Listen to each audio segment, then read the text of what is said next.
bullying. Mas era replicado. Eu também. Era um demonstrativo do outro. Então, em primeiro lugar, eu também fiz ela sofrer pra caralho. Então não era bullying. Em primeiro lugar, já tem um problema na definição do bullying que não tá presente, que é o desbalanceamento. Então um atacava o outro atacava um. Verdade. Não tinha diferença de tamanho. Mas tem uma coisa interessante. O CDC, que é o Centro de Controle de Doenças dos Estados Unidos, ele tem um evento, né, que eles fazem sobre bullying, e ele tem uma definição. E a definição exclui entre irmãos. Então, entre irmãos, por essa definição, claro que cada um pode dar a definição que quiser, mas por essa definição, entre irmãos não é bullying. E nem entre casais. Então, é violência doméstica. Mas não bullying, ou assédio, né? Mas não bullying. É um outro fenômeno, juridicamente falando, sem quadro diferente. Caramba. Sabe por quê? Se fosse pra existir o bullying dentro da sua casa, naturalmente era você que tava fazendo. Por quê? Aí você é o irmão mais velho, você era maior. Ela... De todas as formas que eu enxergo, ela... Não, mas é porque casos e casos. Por exemplo, você era você e seu irmão. Você e seu irmão. Aí tinha contato físico, né? Vocês ouviam ali, né? Era dois eu e minha irmã. Então, assim, não tinha contato físico, era verbal.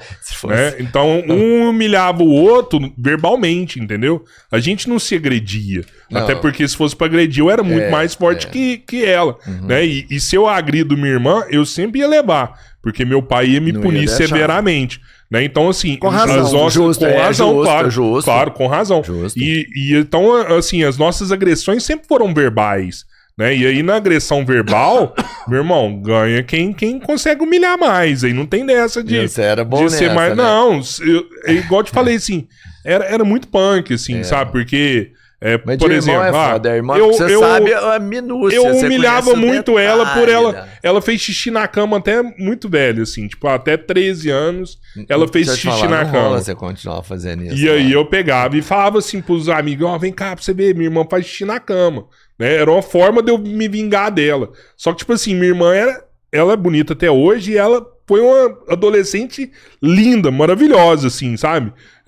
Desejada pelos meninos, tudo.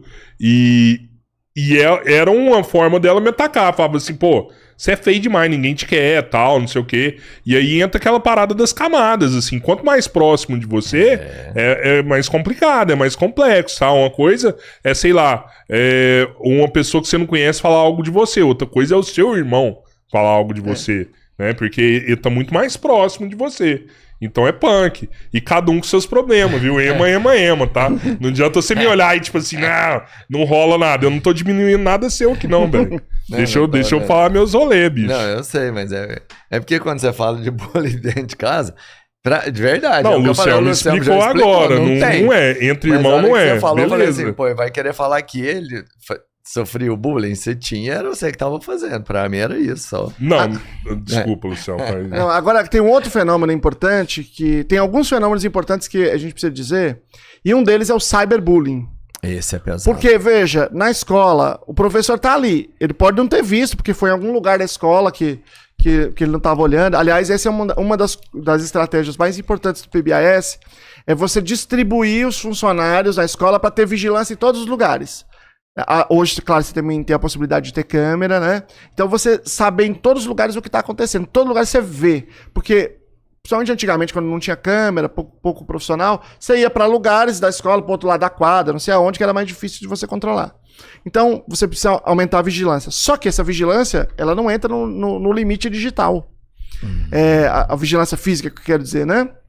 A gente tem, por exemplo, hoje grupos de Discord, grupos de WhatsApp, outras publicações que têm produzido aquilo que é o cyberbullying. E o cyberbullying, ele tem um aspecto... Tem vários aspectos perniciosos, mas tem um aspecto muito pesado que é, às vezes, ele não é dentro de um grupo. Às vezes ele é em algum contexto que é público e outras pessoas começam a ver. Por isso você faz uma postagem, né, no Instagram e essa postagem você está sacaneando alguém.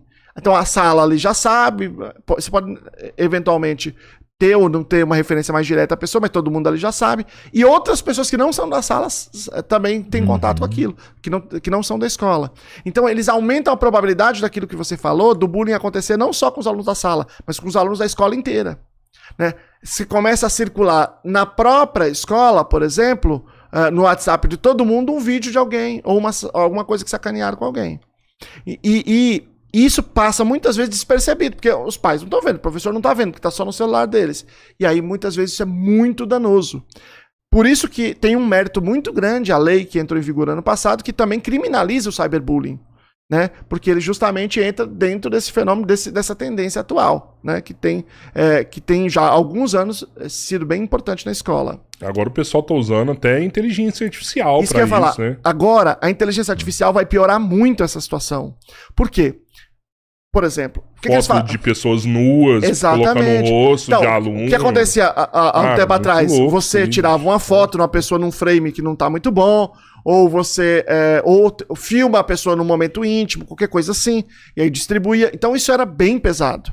Por exemplo, já um pouco mais na adolescência, às vezes você tinha um casal, e aí a menina mandava nude pro menino, ou o contrário, e aí pegava aquilo ali e distribuía pra escola inteira. Quantas vezes eu não cheguei na escola, eu sou professor de Fundamental 2, então o máximo ali é 14 anos. Quando eu cheguei, que a gente começa a ouvir o zum, zum, zum daqui, aí descobre que tem uma foto, um nude de uma menina que tá circulando, todo mundo na escola tá com essa foto no celular. E aí um rolê pra você trabalhar com isso, porque como é que você faz? Não dá pra chegar lá, apaga de todo mundo, caiu na internet, acabou. E aí, muitas vezes, as meninas tiveram que sair da escola.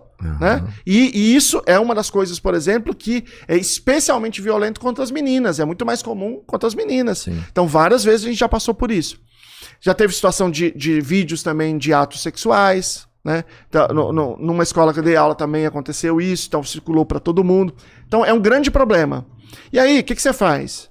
Tem todo aquele trabalho de educação digital. Olha... A vida de cada um é de cada um, mas não manda nude, não façam isso.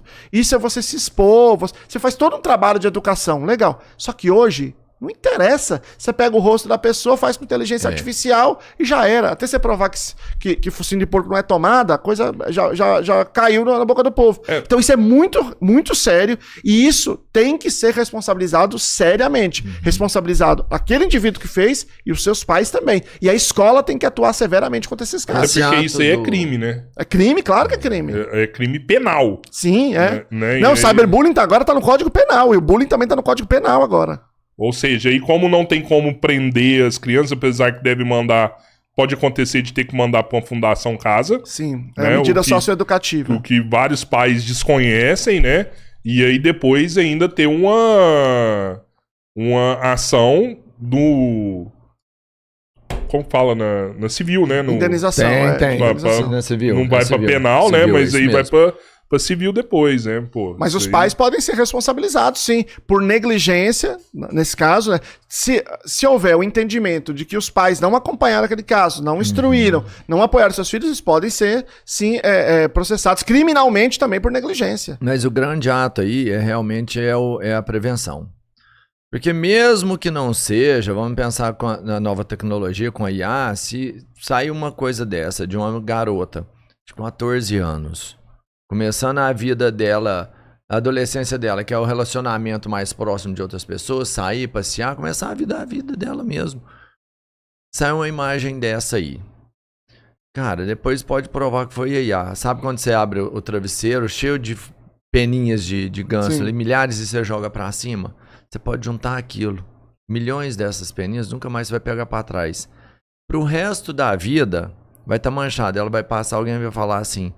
Aquela menina lá, ó, eu vi o vídeo dela quando ela era... Você entendeu? Sim, porque claro, alguns vão ser retocados. Ó, era mentira, foi uma montagem, foi manipulado.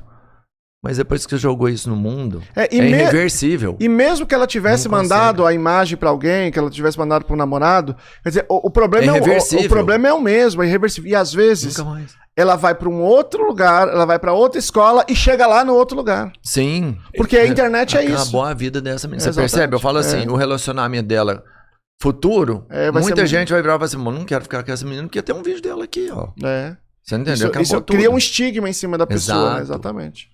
Pô, qual contribuição que os Estados Unidos têm para esses estudos, assim? Porque muitos casos de bullying acontecem lá, né? Inclusive esses ataques em escola. A gente fala que tem ataque em escola lá todo dia. Os Estados Unidos, nesse sentido, ele vive um processo contraditório, né? Porque é o lugar que mais tem bullying, porque existe um problema cultural nos Estados Unidos. Essa cultura muito violenta deles, né? Isso é muito forte na cultura americana, né? E essa cultura que também tem muito a ver com esse papel do adolescente, muito popular, do adolescente que tá buscando essa popularidade. Ela tem muito impacto na cultura americana. E lá...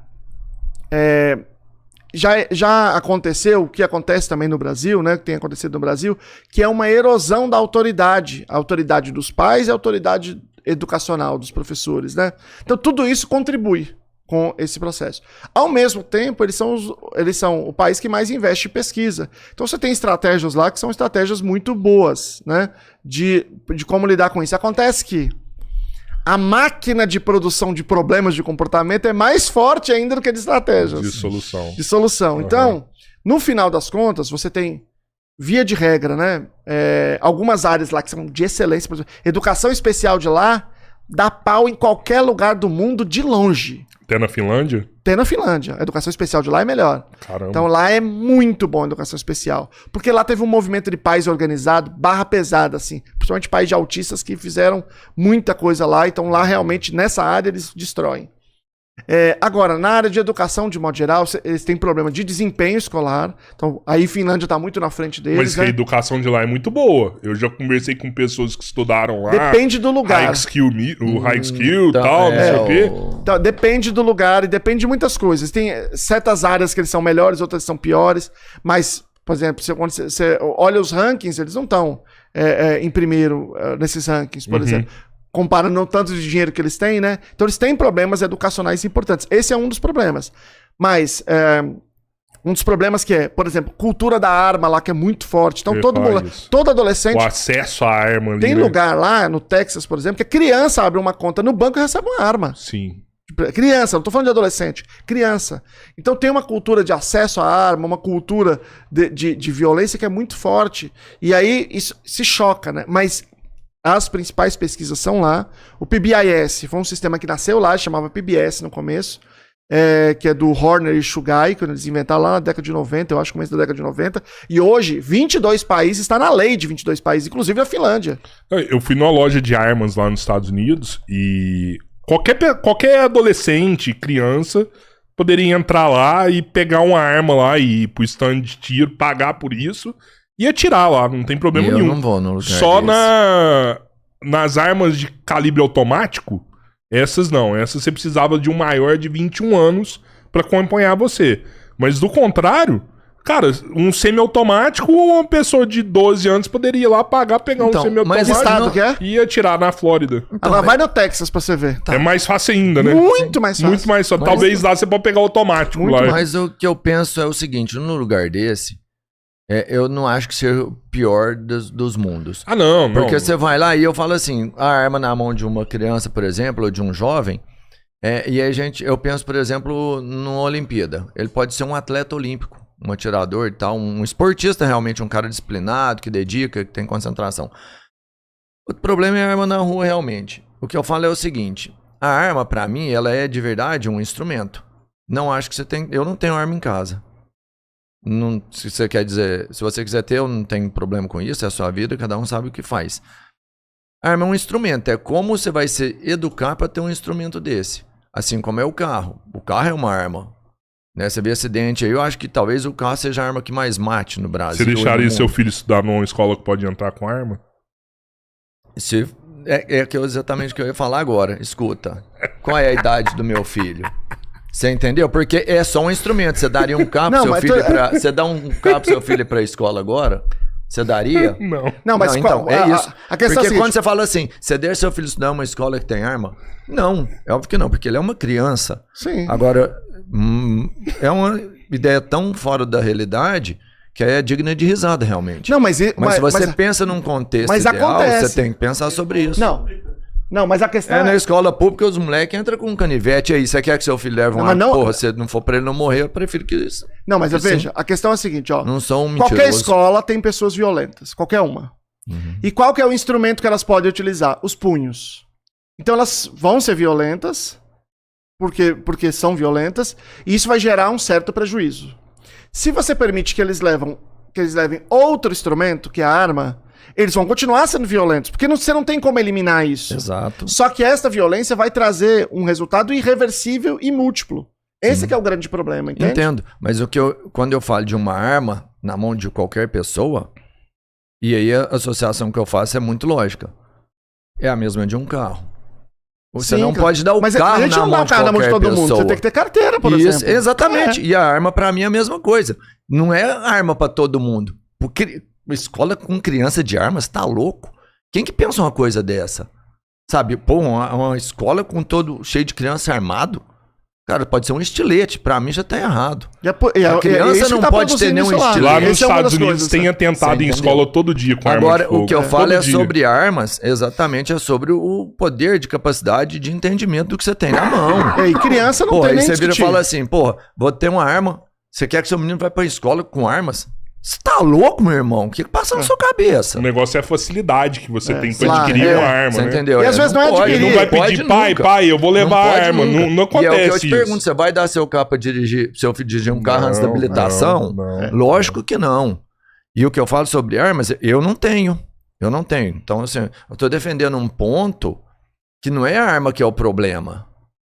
O problema são as pessoas. Não, sem dúvida, mas... É sobre isso também, sobre isso também. Claro, porque assim, de um modo geral lá, as famílias têm muito arma, né? Muito comum.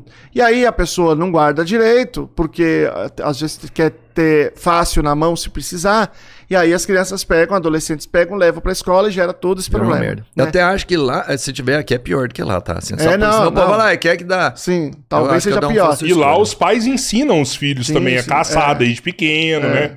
A gente teve com uma americana aqui recente aqui, ela falou, pô, meu pai me levava pra caçar de pequena, né?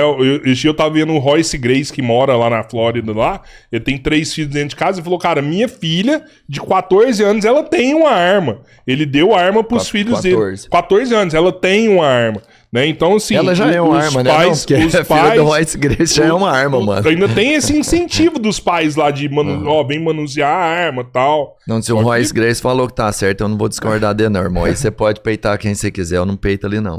Ou seja, lá nos Estados Unidos, eles têm, ao mesmo tempo, o maior problema, provavelmente, porque os casos extremos de violência, eles são altamente letais, e eles também têm soluções que têm uma melhor evidência científica e que lá, apesar de todos esses problemas, mostra resultado, mas mostra principalmente resultado em outros países. Por exemplo, esse sistema que eu acabei de falar, PBIS, é o sistema que tem na Finlândia, é o sistema que tem na Austrália.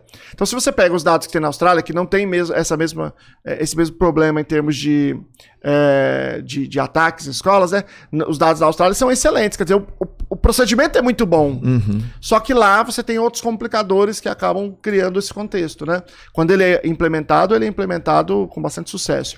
E não tem implementação aqui na América Latina, não tem. Um dos maiores especialistas é o professor Miguel Manuel Moncaia. Ele esteve no Brasil ano passado, nós trouxemos ele para um curso. Ele é professor da PUC do Chile, que é uma universidade excelente. E ele fez nos Estados Unidos sob a orientação do Horner, que é um dos criadores. E não tem aqui na América Latina.